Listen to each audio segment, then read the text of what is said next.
Welcome to the Legged Podcast. As you all know by now, the Legged Podcast is powered by Monterex.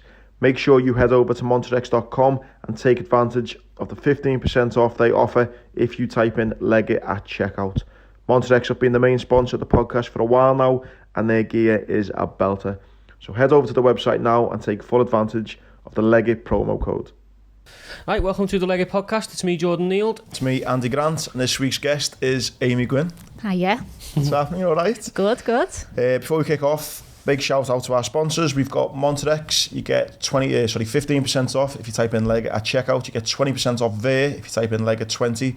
And also we've got Health Kick Kitchen, who supply us our scran, don't they, for our Sportscast show. So big thanks to our sponsors. Make sure you go and support them. Just been talking off air. I'm excited, Amy, to speak to you. You are the owner of Rude, Yeah. a strip club in Liverpool, and the only female owner, you think, of a strip club in the UK? Yeah, I'm owning that one, yeah. Yeah, you should. I'm having that. Yeah. It's a belter. I mean, I don't actually know where to start, because, again, I think just the fascination. I've just learned then that strip clubs are still banned in Ireland. Yeah. Didn't know that. Yeah, it's a real reason we have so many Irish in Liverpool. yeah, it is. It's not Definitely. the unis, or it's not... No, it's the strip clubs. Such a cool story, though, because as we said, like, we were touching on off air and we will on the thing, like, strip clubs is something that you know are there, but you don't really understand, like, the mechanics behind them, or, you know, how they just pop up there, do you know what I mean? Of course, it's really an interesting story to like, deep dive into. I can't wait for this. And also, Liverpool had the first strip club in the UK. They did, yeah. So there's a lot. So I had a lot to live up to, really. Yeah. People think like London, you know, Stringfellows and stuff, but no, it all started, I think, about 40 years ago now, with Angels. Yeah. It's still a very new industry, isn't it? In terms of like, yeah, definitely. You know, like obviously talking in about the Ireland UK, there, it is, Ireland yeah. there, Because obviously, if you go to America, it's the done thing. Like if you go to Vegas, you go in the casino, and you go into a strip club, aren't you? But over here, no, it's different, isn't it? Yeah. It's not something that people would talk about going to. Yeah. Is it the same way that if you... I'm excited as well to see if Jordan happens to drop himself in it with him being a married man. yeah. Strip clubs over there. Yeah, no, probably a good place to start, though, is, because again, owning a business, any business, whether that's a strip club or whatever it may be, takes a certain level of, you know, you've got to be switched on to do it. I mean, was you always like that growing up? No. Always kind of, you know, money-minded, kind of want to do your own thing? And Yeah, I didn't realise it because, obviously, you know, you go to school and you do what you're supposed to do, but I struggled in school. So I never grew up thinking like I was great or I was going to achieve great things, because I used to go to school and think like, look at all these people, they were doing really well. I wasn't thick, but I struggled. You know, they say school's the best year of your life, like the time of your life. I couldn't wait to leave. I struggled I struggled in a classroom environment. I was bored, and I just lived in my own little world. I was a daydreamer. Was that confidence or like just disengagement? Were you just like disengagement? Yeah, I was bored, and yeah, I just didn't fit well. So then I'd sit in the class and I'd be daydreaming. And I was like, I'd grow up and I was obsessed with like Britney Spears and, you know, all that. I used to just think like I never... Back in the day, she was boss, yeah. But like, that was all I wanted to do, was go home and just listen to Britney. And I never kind of thought what I wanted to do, but I'd go into school and I'd struggle, and I just thought like, I just must be thick. So I never had these like really high aspirations, that because I thought, you know, you get told in school if you don't achieve well in school that you're not going to really amount to anything. And I'd sit in class, it is. I'd sit in class and, you know, the teacher would say whatever, and then everyone would crack on with the work, and I'd look around and I'd be like, what are we doing? What, you know, I just couldn't do it. So I left school and I went and done an apprenticeship, because I remember like leaving, I had no GCSEs, no nothing. And we were all going out, and that's all I was interested in. Not going out, but like how I looked, and you know, all, because I was a young girl. And I remember going home and my dad saying, well, you know, you're gonna have to get a job, because me mum and dad, I was the firstborn, who I think you're always the most strict on your firstborn. Preaching to the choir there. Yeah. So my dad was like, you know, you're gonna have to go and get a job, and that. So I did. I got 3 and just wiped his eye, and I was like, and I went on an apprenticeship. I remember going and signing up, because obviously I had no GCSEs. I thought I'm going to have to do some kind of training. So I went down to Training Plus, and the options were it was business administration, hairdressing and childcare. And I had no interest in like hair and beauty and things like that, and that seemed to be what everyone was jumping on. And I thought, oh my God, I haven't got the patience for that. Childcare, I was like, definitely, no. So I thought, I'll do the business administration, because obviously it's a great foundation to whatever I decide to do. I can, as long as I've got that, I can kind of, because I didn't know. So they put me on like a job, I think 4 days a week, and then they used to send me to college. Now I worked great with that because it was practical.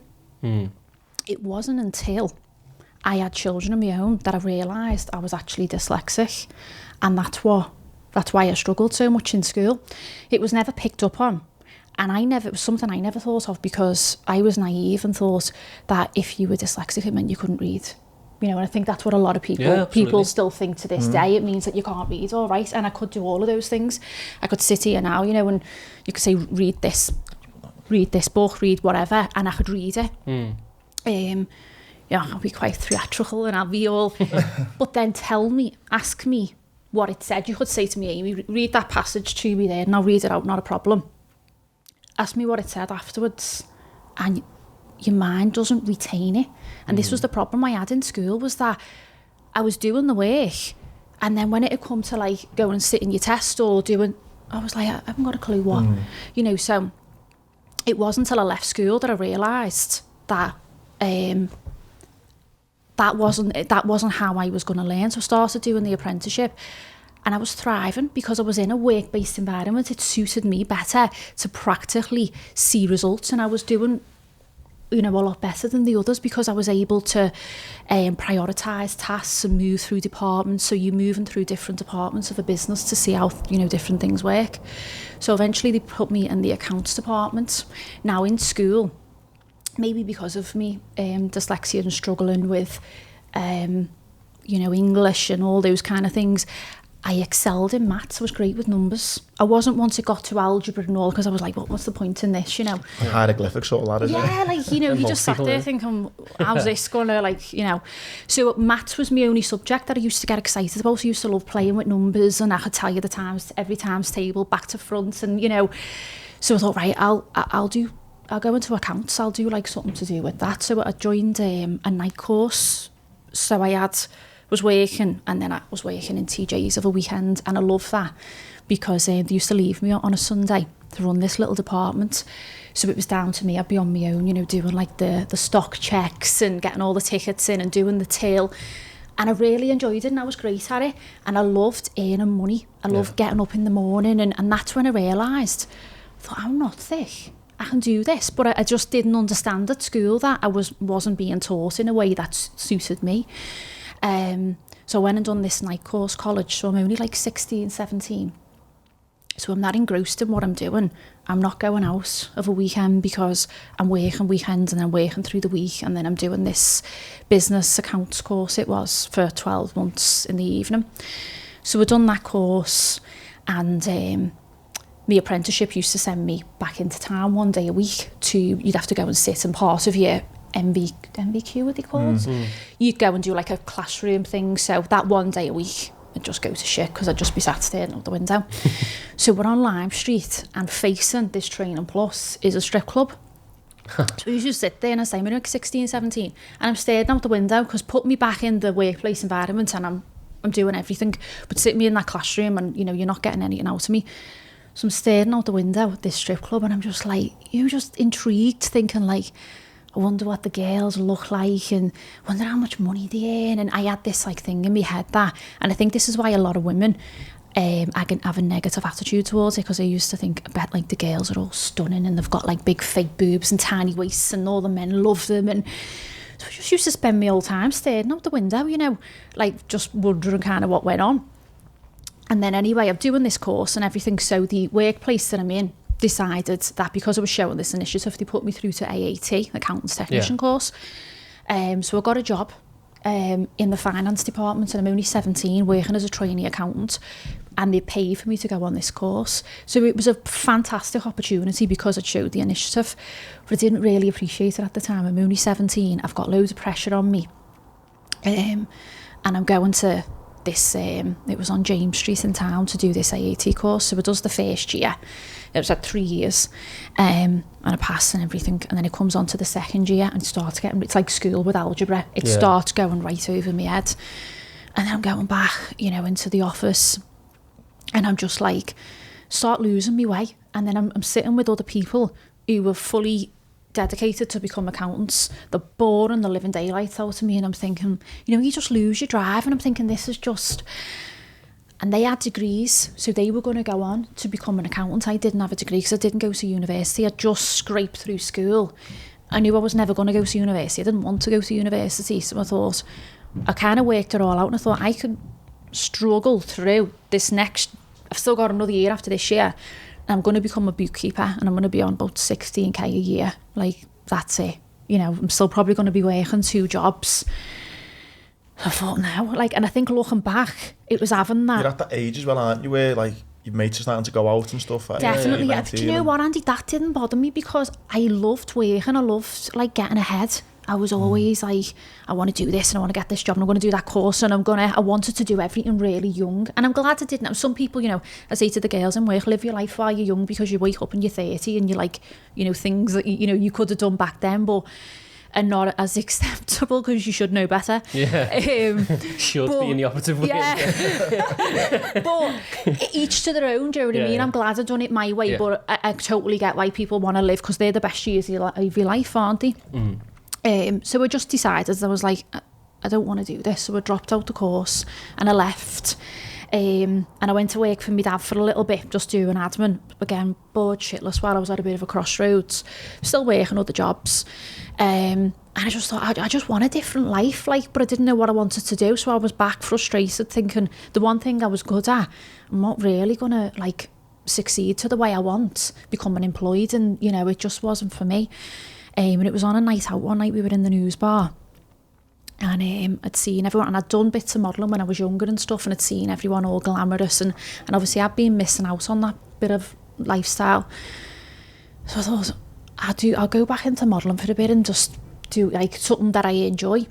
So when I got my portfolio done, I took it to Pulse in Liverpool, and I was dead lucky. I went and met who became my agent, and I got taken on straight away. We sat down, and she was like, you know, you're perfect and that for what she wanted, which was just really commercial, because I was only obviously quite small, but I had like quite a bubbly, cheeky personality. So it was something that worked well. I could play up in the cameras and was doing like promotion work and stuff like that.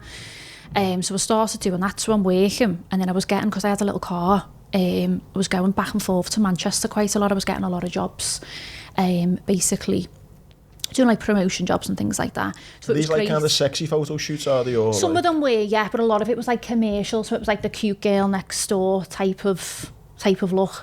And then I started doing these, like, I'd done a few of these training shoots in Manchester, and it was basically like photographers who were training in the photography and stuff. You get hired to go down and be the model, and they'd have a photographer training them. So I do going down, I'm doing that, and I'm just like, I'm working nights driving down doing that, and then I'm working weekends, and then I'm working the day. So I've got no life, but I'm stacking money, and it feels good, but I haven't still got a clue what I wanted to do. But I was just, I was happy at the time. And it was one night driving back from Manchester, and my money in my bag and that was like, I don't know, that was what ruled me, was like earning money. I was thinking it made me feel good. Do you know what I mean? It made me feel like I'm achieving something that I thought when I was in school I couldn't. And I was driving back from Manchester one night, and I just had like this light bulb moment, and I thought, what if, because I was on, it was MySpace at the time, do you remember MySpace? Yeah. And because I was doing well and getting like loads of shoots and stuff, I had people messaging me asking me like, how do I get into modelling? How do I get a portfolio? How did you go about this? Where did you go to? So I thought, what if we done that in Liverpool, but the other way around, and had girls coming and training with a photographer, and done it the opposite way around, and had a model doing training days. So it goes home. I had obviously a lot of contacts with studios in Liverpool, photographers and stuff like that. So I went and got flyers made and I put it all together, found a studio, found a perfect photographer, went round Liverpool one, handing flyers out because you didn't have Instagram, you know, no paid posts. Back in the hard days, yeah.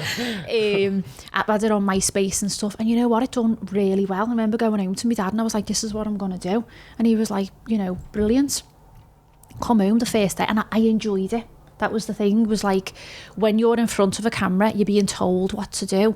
When you're directing that shoot, you're taking control. You're able to, you know, it was get back to that practical side of being able to create something. So I put this whole package together that girls could afford. And a lot of girls, like, they didn't want to be models. They just wanted to come and get some nice pictures. Yeah. You know, and that's, you know, it goes some headshots. Just have a nice day, come and feel good and get the makeup done. And so, yeah, I was doing like one of them a month, but in my spare time, I'd work all month, you know, setting it up and booking the girls in and stuff. And I was coming home, I was like 19 at the time, and I was coming home like throwing £600 on the table to my dad, and he was like, fucking hell, girl, and I was like, I know. So, you have got this energy about you, even just like 10 minutes in, it's like a proper go-getter. Like. Do you know the annoying thing is though, like your mind was set at, oh, I'm just going to be nothing really, I'm just going to, like, that's just so, because like you're clearly not stupid, you're very intelligent, you've got drive. But at one point in your life, people were just like, you know, you just sit at the back of the class, you're probably not going to go anywhere. Yeah, even to me mum, she was like, because my two brothers, I've got two younger brothers, they were really academic. They went to like really good, like, you know, schools that you take exams to get into. I was the black sheep. Just shows though, it's not one size fits all, is it? You're not defined. But my mum used to joke, because like my mum was dead cool, do you know what I mean? In senior school, I'd come home at lunchtime, I'd be in the sunbed, I'd knock on the door, she'd be like, here she is again. She used to joke, be like, oh, Amy will be all right, she'll just survive off her luck, she'll be fine. Like, it was, and it shows you how much, you know, like, school can suppress some children, because if it's not, it's like a one size fits all, and if you don't fit that size, it's the first place in your life where you get positive reinforcement for like, it's like you're saying, you know, you started to get success because you were getting sort of, you could see the success of your hard work. You're getting actually, whether it be monetary value or you were feeling good in yourself. But in school, you'd either get well done or you're bad. There's no middle. Do you know what I mean? And you might not be bad. You just, you know, you can't keep up with what they're doing. Exactly. Like, I went through school with no achievements. You know, I was never that kid that was called. So you used to sit back in assembly and just be like, because you knew your name was never going to get called.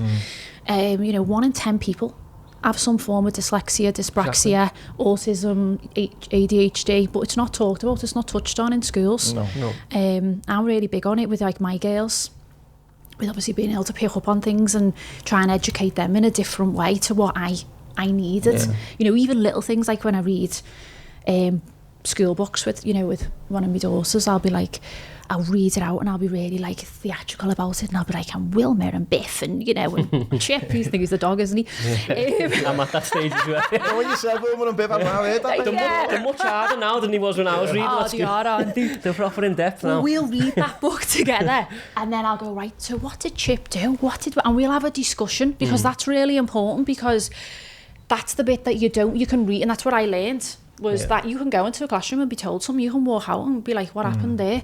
So it's little things that I try and pick up on now and go, right, let's talk about it. Let's talk about what happened there. What did we do there? And, you know, open up another conversation about things. Yeah.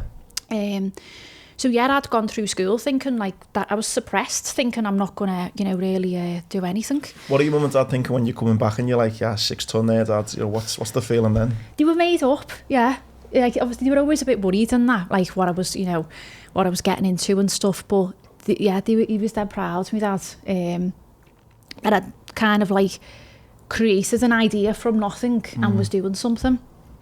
So I was doing that, and it was, you know, it was brilliant. And then I got pregnant at 21, and that's when I moved to like the other side of Liverpool. So stopped working for a bit, and just like didn't have a clue what I was doing. I think a lot of people can relate, you know, if you have a baby young and stuff. I stopped doing the model days, the modelling and stuff like that. And just had no confidence in myself because I didn't know what I was doing. I remember getting my mum to come to a baby class with me because I was there. Everyone seemed to be great. You know, you go in these classes and they're all breastfeeding. I didn't know the top from the bottom. Do you know what I mean? I was like, and looking back now, I think I just had no confidence in myself. Like, you know, fast forward 10 years later, I'm taking a baby to the frigging club and changing them in one of the dance moves. Like, I'm not bothered.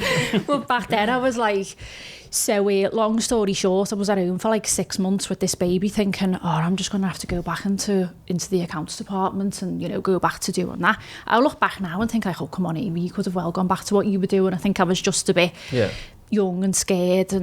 And so my husband, he was pleasure rooms DJ. So he was doing all this DJ and everything. That like dried up. The pleasure rooms closed, didn't it? Just as I was that like the 051 days and all that. Like, I managed to get there a few times. 051. Yeah. So it was when I ended up like with a pleasure we're the same age. DJ. We definitely didn't go there when it was legal to go. No, we didn't. I think I was 15 or something. Birthday, I think. Yeah, the 051, the sunrise. They were the best days, weren't they? Yeah. So Carl had always done that.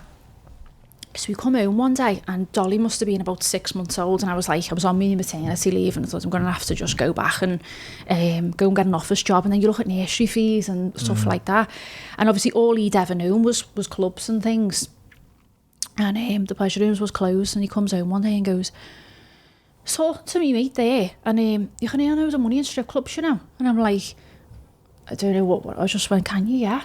And he was like, do you reckon we should open one?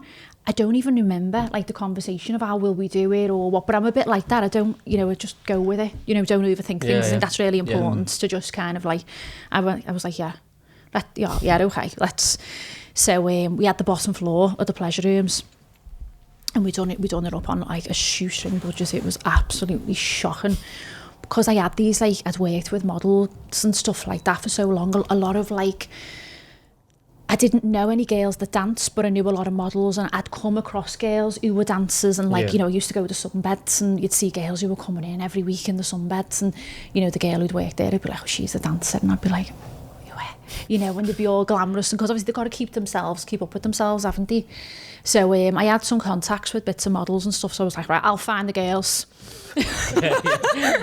So I remember doing this audition. I had 5 girls, and I took my friends with me, so I didn't have a clue. As I say, I'd never been in a strip club, so I didn't have a clue like what it was that I was, you know, supposed to be doing. So I was like, my nerves were gone, and I got 5 dancers off these girls. They'd all danced before. That's something I don't do now. So I think that's the least important thing when you're taking a girl on is seeing a dance. So what's the actual dancing part? Yeah. Talk me through this though. So hang on. So you don't know almost what you're looking for in a sense because you've never. Got a clue. But yeah, you went out find these 5 girls, and then what? You sat in a room with a chair and went, "Go on, give me a dance." Yeah. I love like the rawness of it. Yeah. It's like say yes now and then deal with whatever comes. Yeah, but you know what? That's how I've got through life then. When I think it's part of, they say like a dyslexic mind is you don't know your limitations, you're more creative. You don't see those limits that I think like a normal, as they say, person would. So because you don't think about it, you just go with it. You can create so many amazing things by having that mindset. Yeah, totally. Do you know what I mean? So, speak to these girls and that. And I took them all on because like who am I to say no, I haven't got a clue what I'm doing, do you know what I mean? So I took these girls on. We opened the club and it's like do you remember Ed Hardy? Yeah. I had Ed Hardy wallpaper all over the club. Do you know it was bad. It was like they had t-shirts, didn't they? And it always had like little adult, they weren't diamonds, they were sequins. We had it because I was like, that's dead cool, that. I think I had a Roland. Was it like the tongue? The tongue out and the lips. Like it was Ed Hardy across the top. It did have all those mad designs. I had loads of black ones. Yeah, well, I think this wallpaper was probably black. I think that's why I ended up with it. I was like, yeah, that's dead cool, that. Oh my god, yeah. And I've got this curtain woman down, and the room, the downstairs room, the pleasure rooms, it was tiny. And I said to the curtain woman, she was like, what do you want me to do? Because I knew that obviously they've got to dance. But I'll just throw a curtain across there. So I made this tiny room half the size because I was like, they come in, they have a drink, and then they go in there, and have a dance. So we opened this night with these 5 girls, and the club was shocking. Do you know what I mean? Fellas were coming in and walking back out. They were like, what the, Why? Just because I'd put a curtain halfway across the room and it was awful. That's a little sussy room. Yeah, it was like a little living room, the fellas are coming in, like, and we just had one line of like seating across there, like this little like bench almost. Like a waiting room. Bar. Yeah. When are you in, mate? And And I was like, oh shit, what do I do here? So I'm talking to the girls and I'm learning, you know, different things. We put a booth in and, you know, we did have a pool. And we moved the care, and the care only lasted a couple of nights. It did learn fast. So we moved the care and made a bit of a booth and things like that.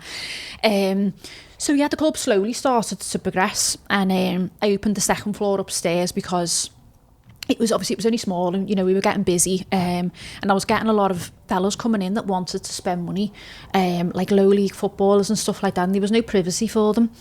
So I was thinking, like, there's more money to be made here, because people don't want to come in and be seen, you know, in my little waiting room, you know, they want to. So we done upstairs like a bit of a VIP, and that was something that'd never been done before, because it was always just in Liverpool anyway, was you know, you go in the club, you get dancers, you know, you have a beer and you get off type of thing. So I was like, no, there's more that can be done here. So I set up like a bit of a package. I sat down one day with a scrap paper and set up like VIP packages where the girls could earn more money, the club would earn more money, the men would get the privacy and they could keep hold of a girl for longer and things like that. So we've done all that, and we're in this building, but it's waiting to get sold, so it's only a temporary thing. We're only in there for a few years, so you know, I'm only doing this job for money. Like, that's all I was in there for. I felt not embarrassed, but I felt like, what are people going to think? You know, like, as my daughter's getting older and I'm taking her to nursery, and that dreaded question of, so what, you know, and I go like, oh, well, I'm in work, because I'm working like till 6-7 o'clock in the morning, so I can't be there at every drop off and stuff like that. But I'm earning good money, do you know what I mean? So I'm like, and then people would say to you, oh, what is it you do? And my heart used to sink, and I used to lie all the time out of fear, you know, of like being judged. So this is where, you know, it's all kind of come from with the girls and everything. So I'm doing this job and I'm thinking, like, it's temporary, I'm not staying doing this. The girls ruled me. I got more girls started coming to the club. I think they got wind that it was a girl who didn't have a clue what she was doing that was running it, and they thought, oh, you know, we'll run rings around this one. Because I'm like 22, you know what I mean? I'm a baby. And I've got girls coming from another club who are like in the 30s, you know, the long-standing girls have been doing it for like 10 years. So they run the club. You know, I was just like, so like they'd be ordering McDonald's into the club, and, you know, like customers would be coming and they'd be paying them whatever they wanted, and they were just, it was awful, you know. And I was thinking, like, I'd do weekly meetings and I'm like, right, and they'd talk all over me, and they were like really hardened like women. But I had this baby, so I'd go home and I'd be working like 3-4 nights a week, and then I'd go home to this baby and just be sat in the house with this baby, and I felt like my life was, you know, thinking, what am I doing? Like, I felt like I couldn't go out and speak to people because no one would understand the world that I was in, because it is very much like there's the normal world, and then there's this crazy world where anything goes. You know, your customers are all like these fellas who are going to come in and they're like the tits on it, and that, you know, and like, you don't feel nice. It's like a nocturnal world as well. There's all this stuff's only happening when everyone else is asleep. Yeah. And it's not good for you. Do you know what I mean? So then I kind of isolated myself a bit, because I was thinking, like, I can't, you know, if I go out with people and I'd be like, oh, they'd be like, what? And what did they do? And they do. So it was like easier to just not talk about it.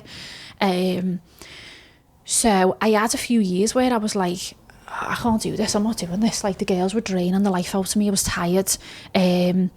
You know, they'd speak to me like shit and they'd talk over me, and I'd try and bring in rules, and I'd see things that were wrong and stuff like that. And it was, as much as I tried, it was always me and the girls. And I wanted to, you know, like, I'm going home on my own to a baby. Like, I wanted to go in and talk to them and be, but it was like, your management, you're the boss lady, and we're the dancers. And they were very like, they were amazing with each other. They had a fantastic bond, but I wasn't, no matter how I tried, I wasn't part of it. I was the club that was taking money off them to get naked, and that was that. So yeah, it was really, really hard, and I had like a few years where I was like, oh, I'm not doing this, but the money was there, and that's, you know, it's hard when you're earning good money to walk away from a business that's. So I thought, I'll just get someone else. I'll just get someone else to do this, and I went off to have my second baby, and I did got another woman to come in and like run the girls for a few weeks. Came back, and she'd lined the girls up like they were in the army, and there's like 10 girls, and I walked in and I'm like, there was 20 of yous when I went off 4 weeks ago, like, where the fuck's everyone gone? And they were like, Amy, I've never felt so wanted in my life. They were like, she'd have them like military, and I was like, you can't do that, like, you can't. And she was like, yeah, but, and I'm like, I know, but, you know, we've just got to like try and work with them and try, you know. So I come back and I was like, no, I can't leave like this. So I'm up in this VIP one night, and we had this like low league football team in. Like the manager had brought them in, and the girls are upstairs, and they're like loads of guys, and the girls are all having drinks and everything with them. And they were horrible, you know what I mean? Like slapping the girls' arses and just, you know, like fellas together all.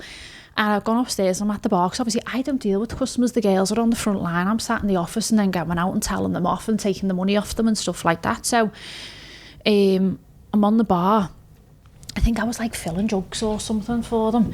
And I heard one of them like shout over to me, and he was like, hey, he said something, you know, like a little blondie or something, and like, you know, and I'm like, is he talking to me?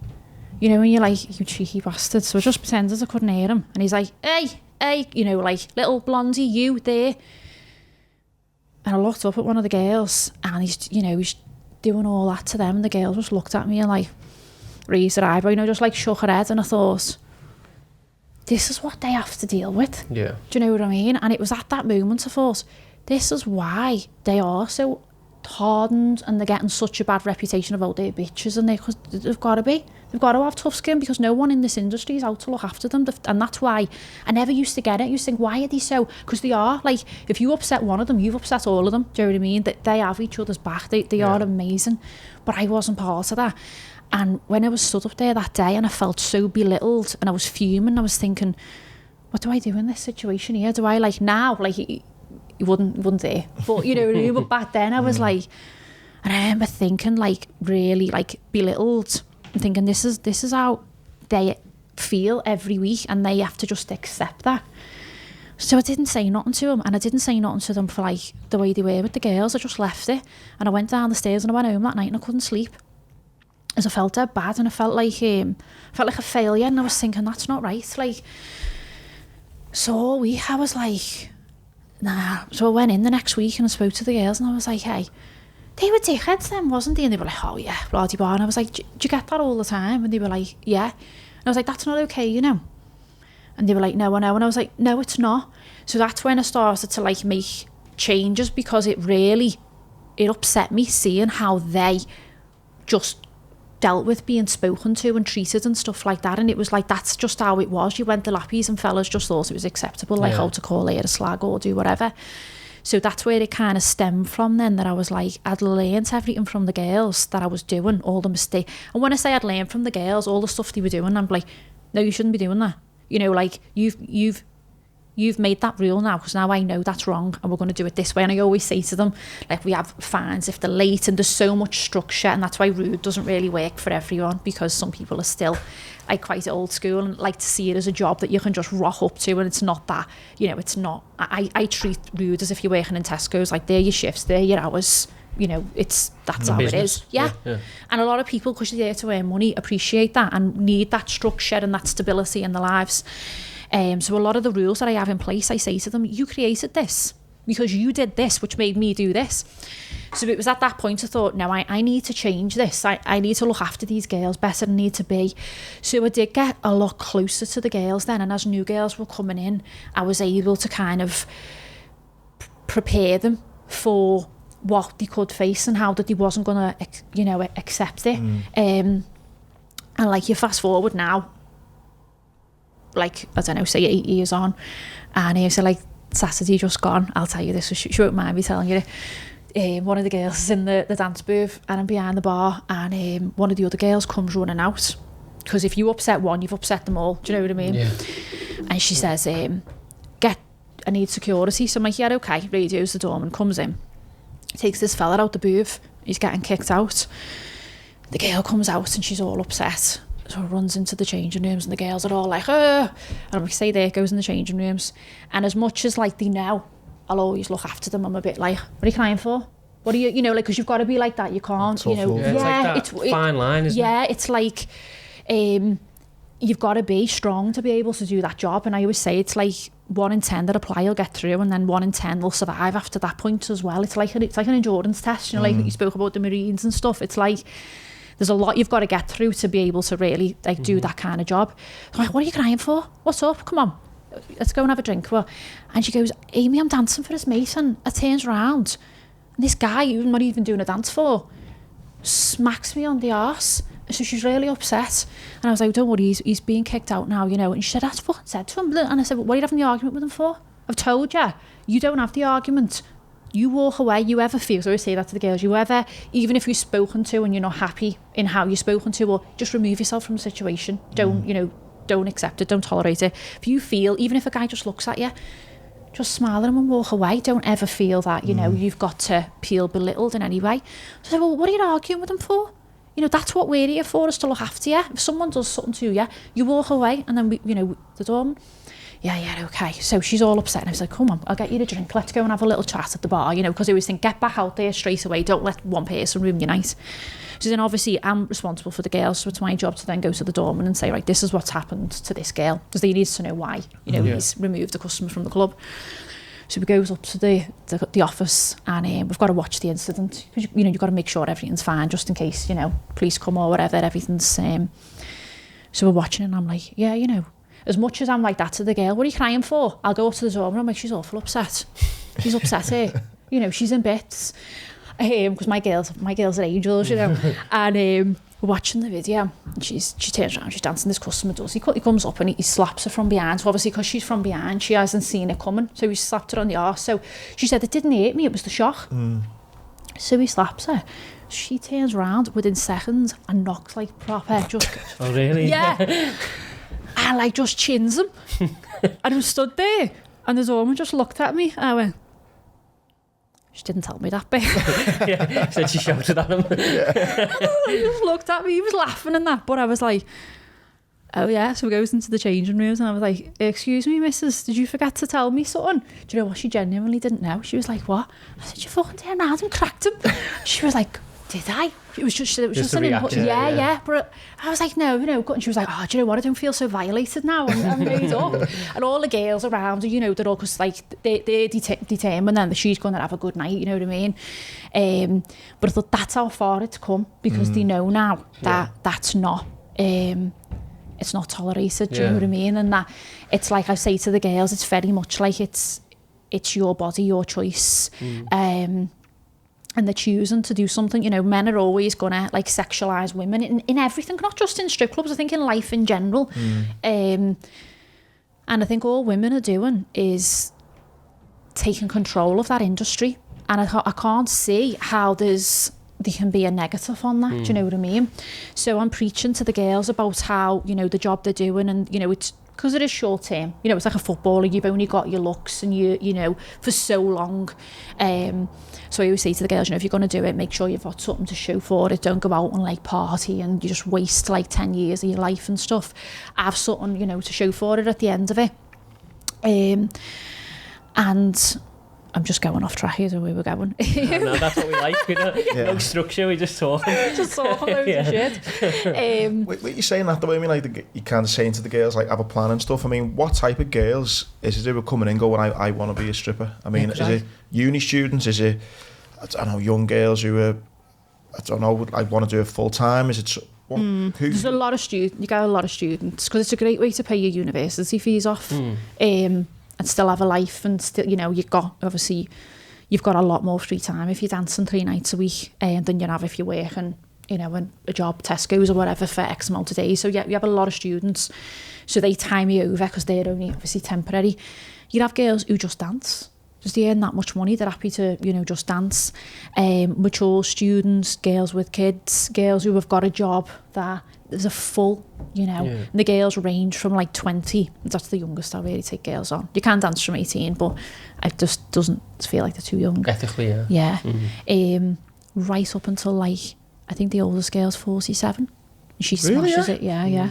It's like that. It's like, you know, if you watch TV programmes or whatever, you would be convinced, then you didn't know anything else. It's always painted as like someone who's got a drug habit, and they're like, you know, it's always painted as this like seedy thing, isn't it? You know, it is, and do you know why I think that is? I think it's because it's the unknown. Because you know, women rule the world, women talk, and because women were never really allowed to go these places, and I was one of them, you know, years ago. I'd be like, you know, looking over at that strip club over the road, thinking like, what goes on in there? And I think we're very complex creatures, do you know what I mean? We men have learned, obviously, through making a living out of them, that you're just black and white. Do you know what I mean? You're just happy. It's just like life's simple, isn't it? Where women are like, we're emotional creatures. And so I think for a woman, we find it difficult for a man to go to a strip club. It is light-hearted entertainment, and you know, men visually can find a woman attractive and appreciated and enjoy the stage shows, but that's it. They walk out and, you know, we get so many wives ringing the phone, like quizzing us, and we're like, I always say, what happens in rude stays in rude, do you know what I mean? Like, but I can't. I'm like, no, sorry. Oh, you know, when they say like, we just say it's a drinks package, you know, but I want to say like, oh, Lovey went home to you, like, you know, but you can't, because you can't like obviously disclose anything. But I think for women, we find it hard to comprehend, because if we're attracted to someone, we've got emotional attachments to that person. So if a woman like someone, we're emotionally invested into that person, where for a man, this is what's hard for women to understand, is they think like, oh, you love her more than me, you fancy her, you're giving her your money. And it's not. It's just like, life's hard, life's boring, life's, you know, it's we're just working every day, aren't we? It's like the same routine. And see, with Rude, it's like, for me, you go in and like, when we made the new Rude, I knew from 7 years experience in this tiny club, you know, now the biggest in the UK, I knew what I wanted to create. And that's why you walk in, I've got the big stage to have shows. It's an escape. I call it like the dream house. It's an escape from the real world to just go and enjoy like adult entertainment. And I think it's something that everybody's interested in, but it's not okay to like, people just don't talk about it, especially women. Men can be like, oh, and you know, but women don't talk about it. So when I'm preaching to the girls about how they should be proud of what they're doing, and you know, and it was so hard to see so many girls hiding it from the families and stuff. And then when we moved into the new club, I was like, I had a budget that I was working with. It was such a huge venue, so I had to do things bit by bit. But I was really, I really wanted to do something for the girls, because I was like, I need to practice what I'm preaching and put my money where my mouth is. I wanted to create like a complex that was just for the girls, where they had like, because the girls, although Rude was at the changing rooms, it being renowned that strippers just got changed in the toilets.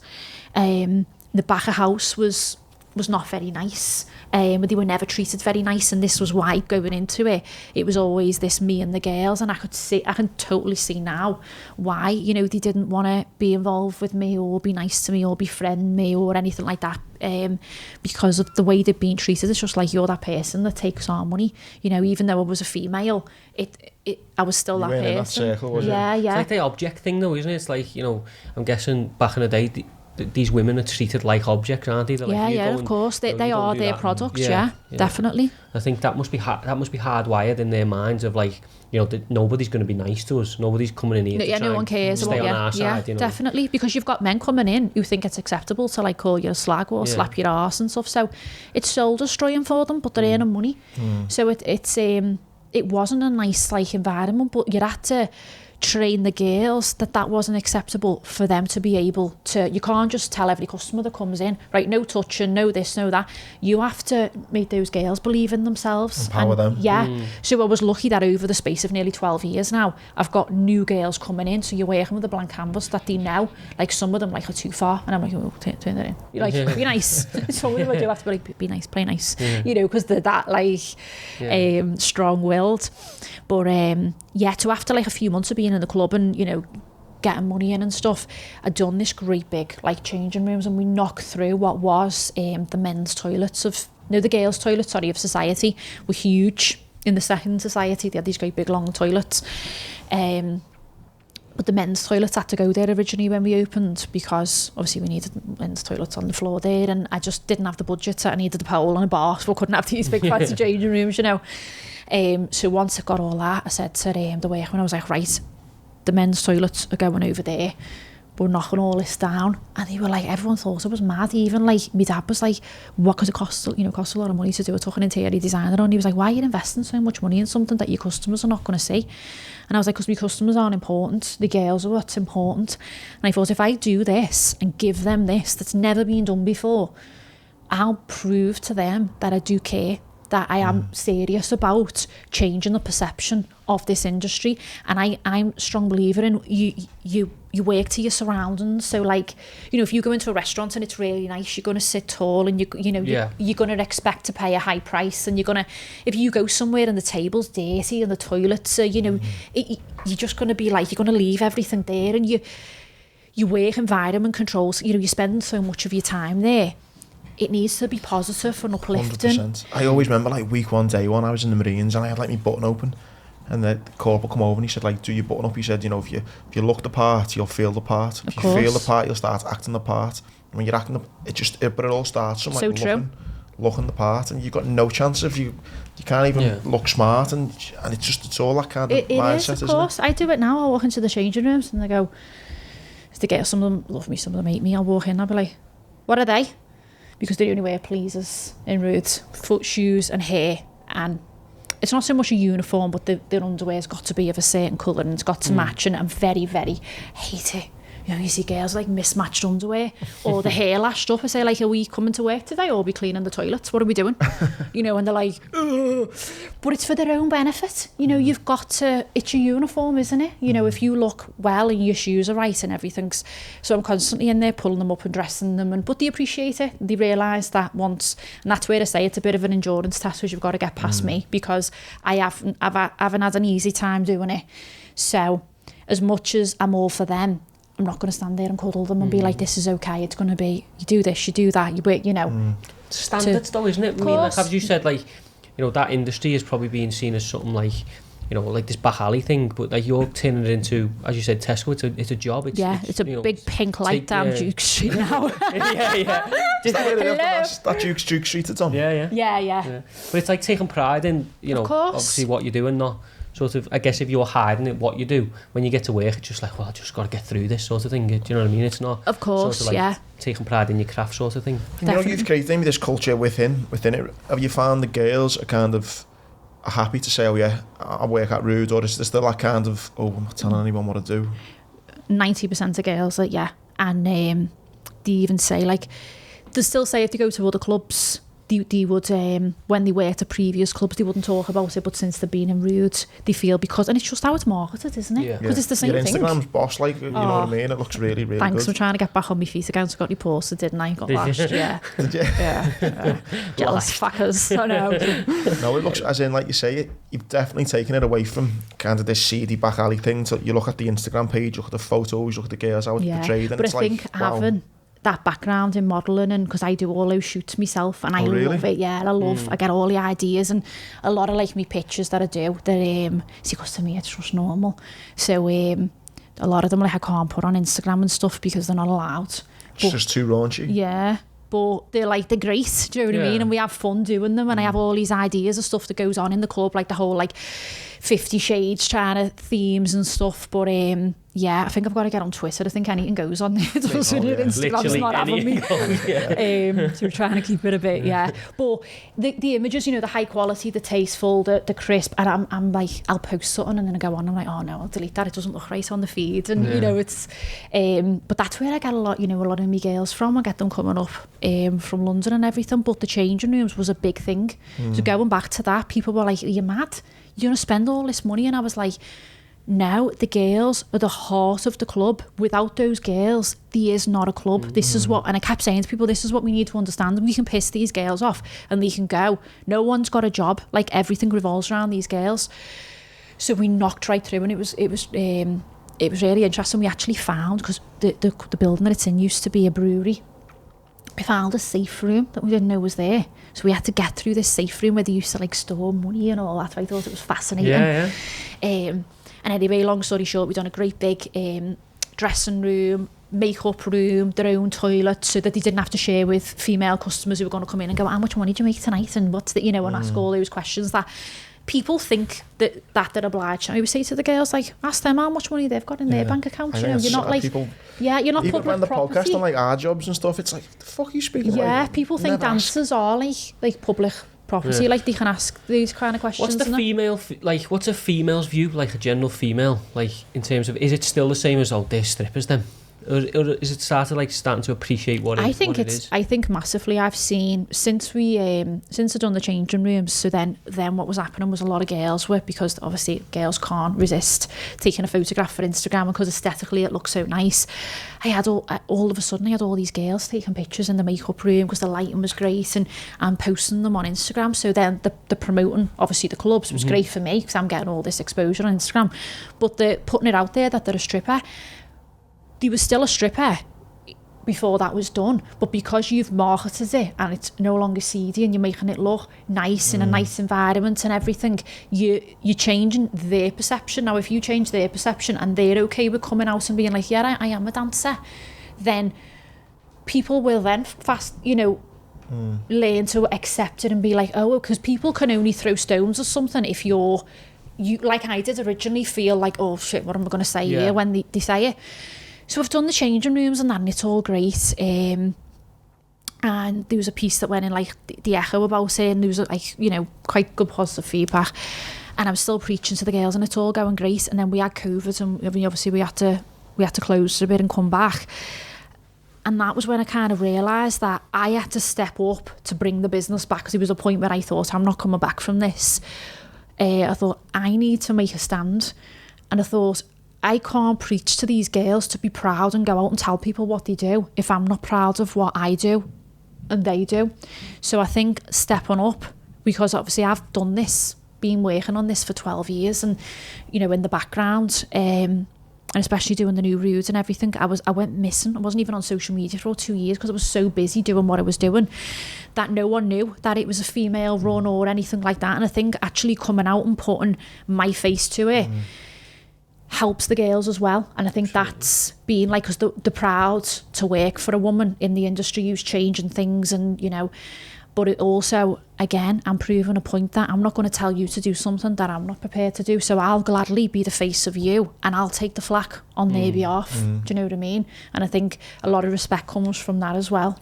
I mean, even just we want to kind of, obviously I've seen about you on Kate's podcast as well, you've done, and straight away once I started following you, it was just that, wow, this woman's like having a go, she's owning it and she's smashing it, like wow. And I think that's, again, a far cry of where you were, like, of doing the school one. I don't want to say what I do.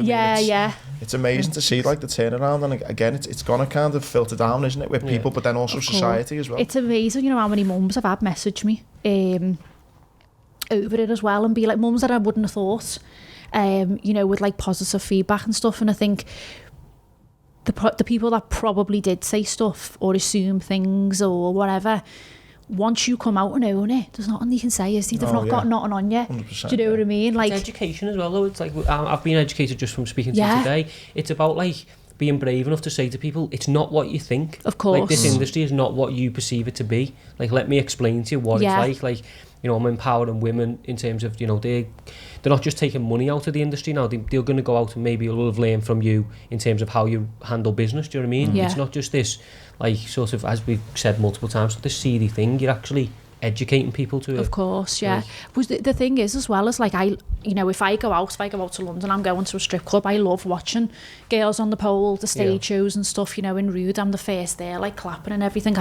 It's amazing, for me, like, the female body is, women have got attractive bodies compared to, they are the more attractive sex, and you put them on a pole and watch them dance. It's a skill. Like, it's really, really, let me tell you, it's really hard. I've done lessons myself and I've been like, fuck.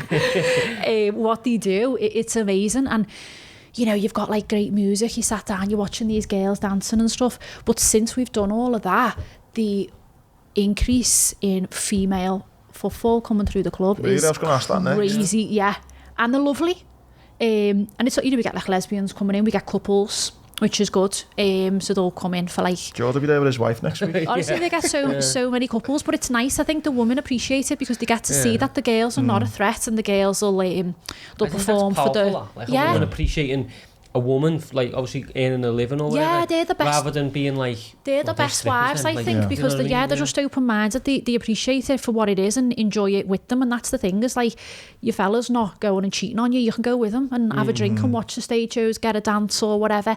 Chat to the girls. Some people go, because you can pay to just go and talk to the girls. Like I go to Stringfellows, I just want to talk to the girls. I'm dead interested in, you know, where they've come from and what they're doing, and follow them on Instagram and stuff, because they live interesting lives, you know. So it's like a little unknown world. We get loads of like hen parties coming in, you know, for like, because it's great, because, you know, it's somewhere that men will go on stag do's, women will go on a hen party for an hour and, you know, throw money on the stage and watch the stage shows and stuff. But you know, one question I've got for you as well, and this is like from a boss point of view. What are you like now as Rude's got bigger and bigger? It might be kind of a rude question, but do you play on words? Yeah. But for like the girls that you want come in, obviously everyone's got different kind of preferences. Do you have to kind of look and go, right, we've got too many of girls who look that way, we've got too many blondes, we need a few more brunettes, so we've got... Definitely, Is that something that you're having to think of now? Yeah, like bigger girls, girls of all different, like, we've got one girl who's only recent, who's Thai, right? And we've got every culture booked out for weeks. Yeah, but I've never had a Thai girl, and I've always wanted one, and she's gorgeous, and so many men love like Thai girls, and we got one, and I was like, as soon as she applied, I was like straight away, and she come in, and she doesn't just look gorgeous, her energy is like, she's hilarious, and she goes around, she's like, Amy, I love you, and she's dancing around, and the men just absolutely love her, and I knew as soon as she come in, she'd like smash it, and to go, she's the only one. But no, it is as funny, like one of the girls from Gambia, she was like, no more black girls, and I'm like, I can't help it, you know. Like when they come in, she's fine, but she's like, no, she looks too much like me, you know. But yeah, men do have like preferences, yeah. And how does it work for like? So are you like constantly looking for new girls, are you, or I mean, is it people just apply when they do, or do you have to go scout them then, or what? The girls come to me. So I'll have times where I'm like full, but don't get me wrong, if like a girl applies and I'm like a Thai girl when I haven't got one, I'm like, wow, you know, yeah, we need you. If a girl applies and she's stunning and she wants a job there, I'm making a job for her. But you'd have different times of the year where you're busier, for instance, like your races or, you know, Christmas and stuff. But then you also have like a turn around of girls, like in the summer, you'll have a lot of girls who are students who will leave, so you'll take more girls. So yeah, it's a constant thing really, you're constantly feeding new girls in, but also you bring your new girls in because it's not this easy job with easy money that people think it is. So for every 4 girls that I get, my phone, honest to God, some of the pictures I get sent, I'm like that. When you say send a picture, I think like they don't realise you just want a picture of the face. Do you know what I mean? Like, don't. These get some terms and conditions in the like what kind of picture? I'm like, just a picture of your face, babe, that's it. So I'm like on my phone every day deleting, and so then the ones you do send in, a lot of them, and I get it, you know, it's a nerve-wracking thing, a lot of them don't turn up, you know, or they'll take a few weeks to come in, and then the ones that do come in, they can't hack it, you know. And I always say to girls, I'll never feed them with bullshit and be like, this is the best club and you're going to earn this, you're going to earn that. I always say, think of yourself as a taxi driver, you're going to pay a fee, and it's down to you if you're going to sit there in the rank all night or talking or whatever, or you're going to go and find work. So we bring the girls in, and I always say to them, your first night, just treat it as a night out. And I say, if anything, you can take it off your bucket list that you went to a strip club for a night. And they sit at the bar and just watch. They get a few dances off the girls will give them dances and that, and just see, because it's one of them, you either take to it like a duck to water, and like you can have the best looking girl in the world and she won't. It's not about looks, it's like about energy, confidence. What you said, Is that how it works? And again, don't have to answer this if it's a rude question, but is that how it works in the sense of they pay you if you take a fee, and then it's how hard they work then type thing throughout the night? So some clubs are different. Some clubs work on commission. I personally believe in a commission club that you will be penalised then for being a better girl and being a higher earner, and it's within the club's interest for you to be the best girl on the pole, the best looking, and have the best. So as a way of me keeping the best girls, that's just personally what I do. I've kept it, I'm quite old school, so I've kept it as a cash set fee. So that means that if you're going to earn £1,000, you're paying that. If you're going to sit on your arse and only earn £100, you still owe that. So it phases girls out that aren't taking the job too seriously, but the girls that will benefit from it. I guess it's changing that thing of like you know, I'm guessing people have this opinion, anyone can be a stripper, you just got to be good looking. Yeah, that's absolutely not true. Like, I'd be the shittest stripper ever. Yeah. Honestly. Yeah, because I just glare at them. It's changing that, isn't it? In terms of, like, you know, you can't just apply because you're good looking. You have to come in and you know, it's a talent, honestly, it's a craft. Do you know, years ago I had these two girls, right? They're online now.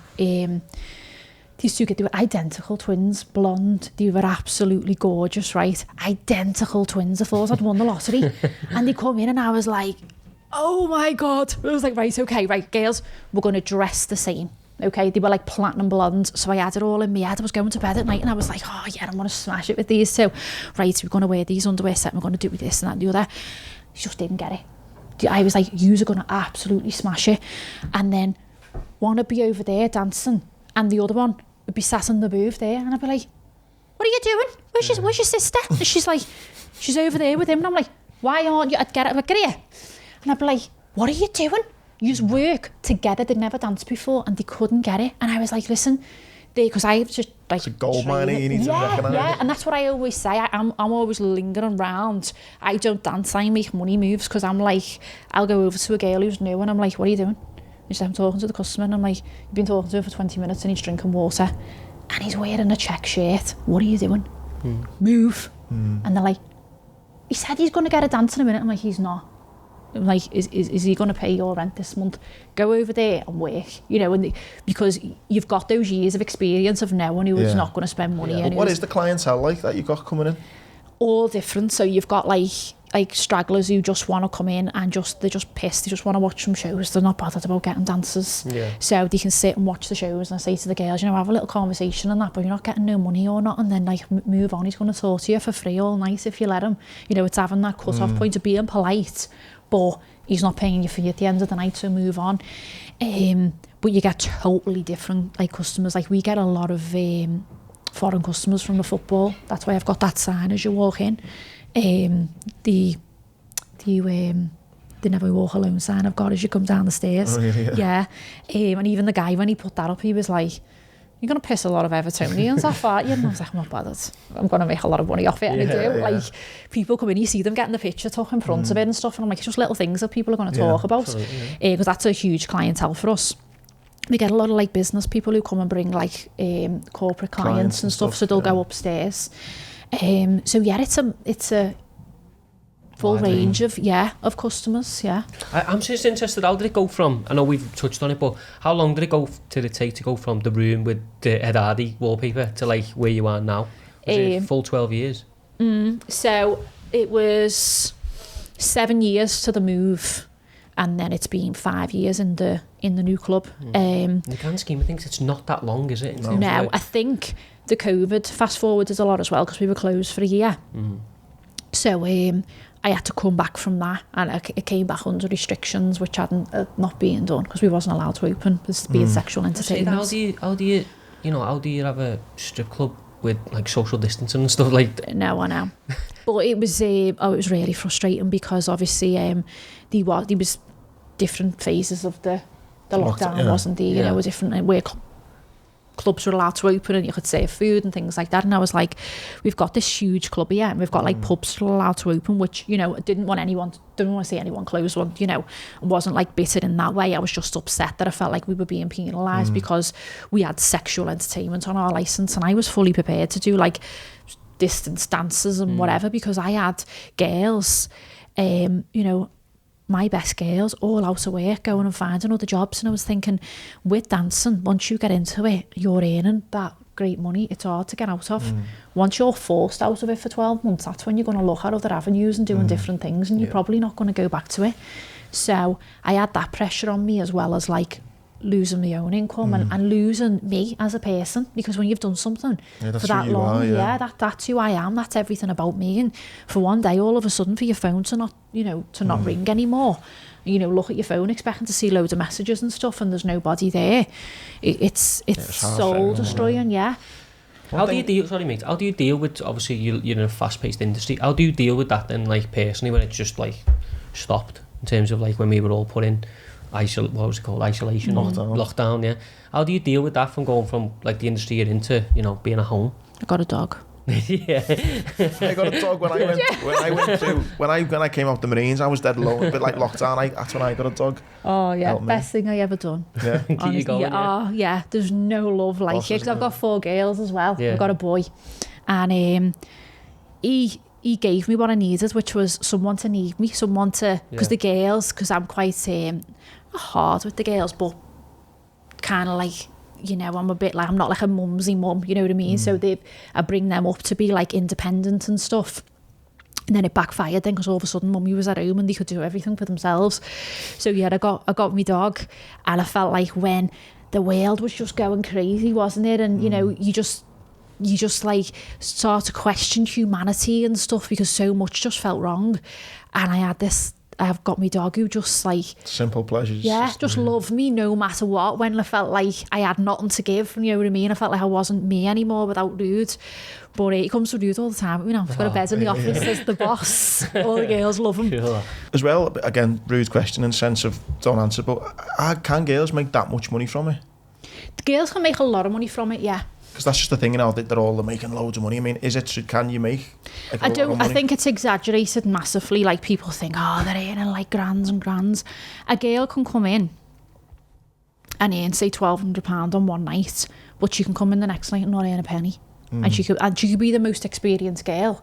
It is like driving a taxi, but it's something that you'll earn a lot of money once you're experienced. And it's like going back to those 2 girls, the identical twins. Yeah. They could have absolutely smashed it, but they didn't. Like, I used to literally, I'd grab them, I'd be in the changing rooms like acting out a scene, and I'd be like, I'd get one of the girls, I'm like, this is the customer, okay?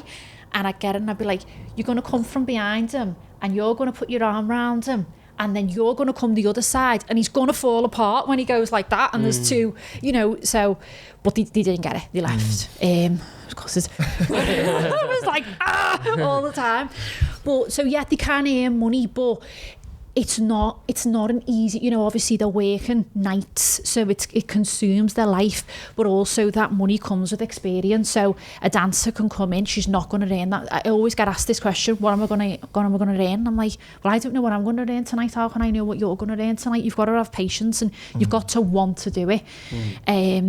So yeah, they can earn money, but it's once they invest in themselves, they're experienced, and they accept that they can have a really good night, but then they can have a shit week. You know what I mean? It's not guaranteed money. And just to kind of finish on, again, don't want you to be late. What's the kind of future hold then for Rude? Because it's already the biggest, is it, in the UK? Yeah. So I'm obviously still coming back from COVID as well, you know. So we're still we're getting a lot more international customers coming back now. I think things are easing a lot, aren't they? Thank God. I know. So for the right through the summer when we opened, we were just stuck with stage shows and things like that, which again allowed me to like reinvent the club and do something that we didn't do before, which was like Americanized like stage shows where people would throw money on the stage, and the girls went from being dancers to hostesses and getting commission on drink sales and stuff. So it allowed me to kind of look at other things to add to the club and to add to the customer service that I would never have thought of. And obviously we're getting back to normal now, the football's back, and so I'm putting all my energy obviously into that, and looking at obviously moving out and branching out into London, because I get a lot of girls from London, but I've had a lot of interest from big clubs in London as well, wanting to me to jump on board with them and invest in me, and which is, you know, it's some huge, like, you know, honour to be like recognised by them, and for them to want me when I feel like a baby, you know, in comparison to them. Which is definitely something I'm interested in doing, but I feel like Rude's strong enough and I'm strong enough to go it on my own. Yeah. I go up to London quite a bit and go to the strip clubs and stuff. So for my big goal, that's where I'd like to be, is start like branching out and taking this to other cities, and not girls having to, because I do get a lot of girls travelling down from London to come and work with me and with the girls and come and meet us and things. That is though. Yeah. So that's my ultimate goal, is to be able to, to do that, and then retire one day. Go, I don't think you'd like retire. Go live at a farmhouse with my dog. The empowering women sort of thing that we touched on, in terms of you saying that, you know, you want the girls to feel like this is their thing. Is that something that you're obviously massively passionate about, in terms of allowing them to not feel like they're working in a dancing club, they're feeling like they own something. Well, definitely. Well, I always say to them, you're self-employed, you're your own boss. I'm here to guide you. And obviously I set like guidelines out which you follow, but no, they're very much their own boss. I'm always like, I was talking to one of the girls this morning because she saves money, and we were talking about like, oh, that's great, you do this and I do that and we do, and it's being they've got that control over their income and their lives, is because they can work when they want, you know, they book the shifts in, and their earnings is down to themselves of what they want, and so there's no limitation on them. Do you know what I mean? And it also opens doors for them because they can earn a lot of money quite quickly. So it enables them to then go and do courses and things that they're really interested in that they might not have been able to do if they were working, trying to hold a full-time job down, you know, without the income that they would have been earning. And they get to meet interesting people as well. You know, like we get a little like TV stars in and, you know, things like that. Did you get like famous people coming in? Yeah, we do, yeah. Like retired like footballers and, you know, like these, what are they called, Essex people and all that coming down. And is it a case of like, are they getting you to sign like, I don't know, non-disclosure? Like, is that kind of a... No, they're not asked, you know. Really? You just know, yeah. I had we had the press come in once years ago, and because they'd got wind that he was a really big footballer at the time. He'd signed for Liverpool. He didn't last long, and he'd come, and we didn't tell anyone. He got seen outside, and people were taking photographs and all that, and they come in, and I said to them, I was like, well, yeah, you could give me like 500 quid or something to tell you that they've come in, but I'm never ever getting a footy player coming through this door or a boxer or ever again, because soon they'll be like, she's a grass, you know what I mean, don't go to her. So it's not within my interest to tell people, and it's not, you know, the girls aren't allowed the phone on the floor for that reason, because it's private. So you'd be stupid to, do you know what I mean, because no one's coming to you then, are they? No.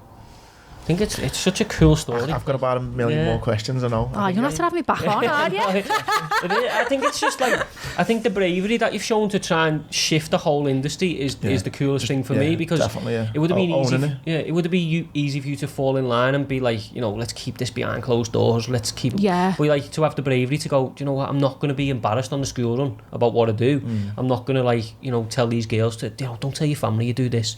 You know, having the confidence in yourself to do that. It's such a cool thing. But I think, again, as I say, that just came over time. Yeah. Because you know, like when I went into it, I just went into it for money, and I didn't get on with the girls, but they didn't, you know, they didn't see me as a friend, and you know, they were a bit, you know, like not aggressive, but you know, they were just standoffish. Yeah. But listen, listening to your full story, you come full circle. You can totally kind of see why it maybe started like that. Yeah. And also now why it's made a success. As I say, having a small insight into being treated, how they were treated every weekend, and how they were just kind of groomed that was acceptable, and then they were going and getting changed in shitty toilets and stuff like that. You can understand why. Oh yeah.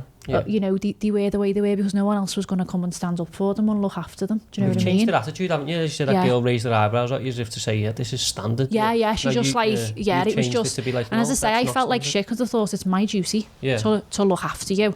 And that's another side of it people don't see, is like, you're not just there taking money off them and booking the shifts in, you know, you're there. You've got the back. You're there, you know, you're buying them fucking pregnancy tests when they've come back from Ibiza, or when, you know, when things have, you know, they've miscarried, or when, you know, they're in an abusive relationship. It's just like, you've got young women of this day and age, and you're responsible for them, and they come with all those issues, and you know, you're there to be that person that they can't really go home and tell the mum as well. You know what I mean? You've got young girls who are in the city to study, who parents are, you know, in another city, so you kind of like, you feel a duty as well to look after them. And that's another thing, like, because I get a lot of mums like actually thanking me, you know what I mean, like, and you think, well, if that was my daughter, I'd want her to be there.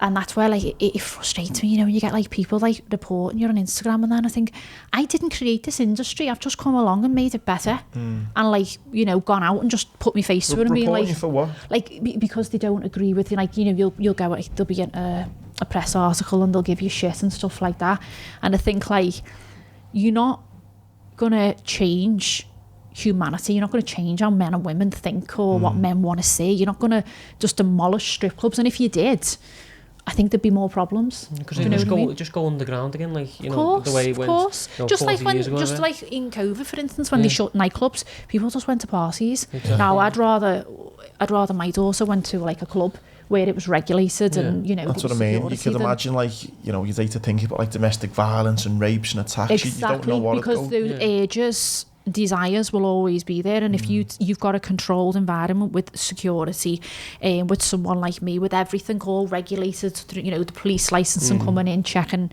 everything, you've got that safe environment for that to be. You know, it's just entertainment, and that's the other thing. I think people think it's a lot more than what it is. Do you know what I mean? I think that's the most important thing, isn't it? Shifting it from, as you've said a couple of times, like, you know, adult entertainment, from this, like, you know, taboo subject of, you know, these women do this or it's not. It's like to normalising it, so to speak. They do a dance, they take your money, and if you want anything else, you're getting told. Exactly. But, or you're getting a clap.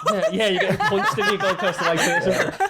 I think you've created an environment as well where the girls obviously feel, you know, more than confident to say, this is what I do, and like, if you think anything else is going, then, you know, point blank it's not, so move on. I think that's probably something you need to be commended for as well. Yeah, definitely, because like I said before, if you own that, what can someone say? Now I go to school and I feel dead proud because I think you've got nothing on me, because I've come out and said, you know, this is what I do, type of thing. Because it was frustrating when you're working so hard and you're doing good, but you feel like you can't talk about it, because you can't shout it from the rooftops when you want to. I think that it's such a cool story. It genuinely is. So, I knew this would be a belt at the line here. Amy, honestly, absolutely. Anything you want to finish on? No, it's been great. Enjoy speaking to us? Definitely, yeah. Nice. And you make a good cup of tea. Well, that's the first one I've ever had, so. Go for a part 2 then, yeah? Definitely. Boss, nice one, Amy. Thank you. Oh, cheers. Thank you. Boss.